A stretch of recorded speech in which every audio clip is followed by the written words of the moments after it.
సుప్రీంకోర్టుకి ట్రంప్ భారీ షాక్ విశ్లేషణ. ప్రపంచ రాజకీయాల్లో ట్రంప్ పేరు వినిపించిన ప్రతిసారీ ఒక రకమైన కలకలం తప్పకుండా ఏర్పడుతుంది. ఇప్పుడు ఆయనపై సుప్రీంకోర్టు కీలక నిర్ణయం తీసుకోవడం అమెరికాలో మాత్రమే కాకుండా అంతర్జాతీయంగా కూడా పెద్ద అటెన్షన్ను తెచ్చింది. ఈ నిర్ణయం కేవలం ఒక వ్యక్తిపై కాకుండా అమెరికా ప్రజాస్వామ్య వ్యవస్థ, న్యాయ వ్యవస్థ, శక్తి సమతుల్యతకు సంబంధించి కీలకమైన సంకేతాన్ని ఇస్తోంది. ట్రంప్ ఎన్నికల ఫలితాలు, ఆర్థిక లావాదేవీలు, రాజకీయ కార్యకలాపాల కోసం వివాదాస్పదంగా వ్యవహరిస్తున్నాడనే ఆరోపణలపై కోర్టు దృష్టి సారించింది. ట్రంప్ మద్దతుదారులు దీనిని రాజకీయ కుట్ర అని ఆవేశంగా విమర్శిస్తుంటే, విమర్శకులు ప్రజాస్వామ్యాన్ని కాపాడటానికి సుప్రీంకోర్టు కీలకంగా వ్యవహరిస్తోంది అని వాదిస్తున్నారు. ఈ వివాదం అమెరికాలోనే కాకుండా అంతర్జాతీయ మీడియా, రాజకీయ వర్గాల్లో కూడా పెద్ద అటెన్షన్ పొందుతోంది.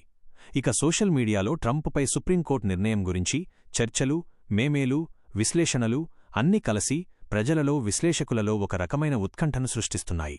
రాజకీయ విశ్లేషకులు చెబుతున్నారు, ట్రంప్ మళ్లీ రాజకీయంలో కీలకంగా ఉండే ప్రయత్నం చేస్తున్నప్పటికీ సుప్రీంకోర్టు తీర్పులు ఆయన చర్యలకు గల హద్దులను స్పష్టంగా చూపిస్తున్నాయి అని.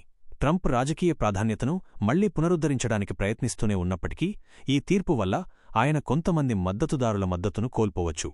మరొకవైపు ఈ పరిణామం అమెరికా రాజకీయ వ్యవస్థలో శక్తి సమతుల్యత, చెక్స్ అండ్ బ్యాలెన్సెస్ ఎంత ముఖ్యమో ప్రపంచానికి స్పష్టం చేస్తుంది. మొత్తానికి సుప్రీంకోర్టుకి ట్రంప్ భారీ షాక్ హెడ్లైన్ మాత్రమే కాకుండా ఇది ప్రజాస్వామ్యం, న్యాయం, రాజకీయ శక్తి విభజనపై ప్రభావం చూపే ఘటన.